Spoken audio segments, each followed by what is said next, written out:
Let's pick a breathing monitor for your baby registry. There are a lot of factors that are going to go into this. One, you got to kind of think about your personal anxiety around this topic and what is going to cause you less anxiety. I think sometimes some of these monitors cause moms more anxiety, so really think about what is going to actually help you be a better parent and get some more sleep. Also, not every parent is going to need these. I'm going to be talking about SIDS, or sudden infant death, so if that's going to be triggering to you, please scroll.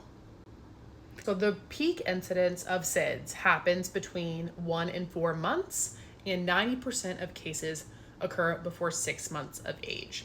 So for me in my house, I wanted to use one of these breathing monitors until my kiddo was 6 months old.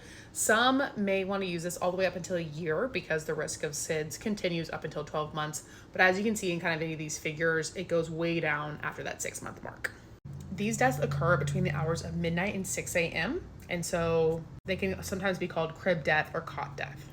The NIH, or the National Institute of Health's website, says SIDS is less common after 8 months of age, but you should continue to follow sleep safe practices, which includes laying baby down on their back with nothing in their crib besides like a sleep bag or swaddle.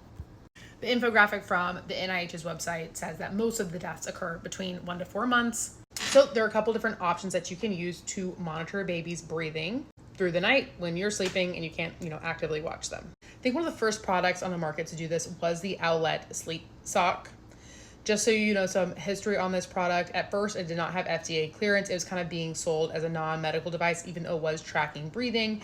The socks had to be pulled from the market. Once they got FDA clearance, they put the same socks back on the market. So there wasn't anything wrong with the product. They just had to get the proper clearance to be sold as a breathing monitor.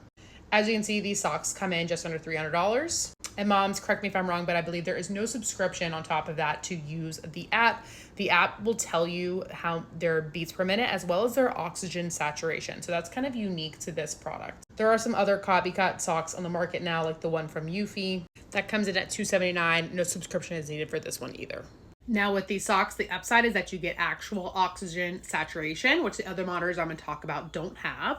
The downside with some of these socks is, one, you have to remember a wearable device. So they're going to have like a monitor on them at all the time, which some parents don't like.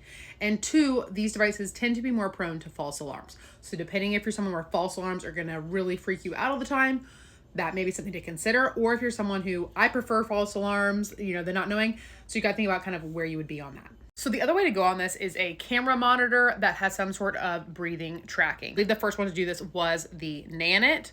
In order for that to work, you have to be wearing some sort of breathing wear with the nanit.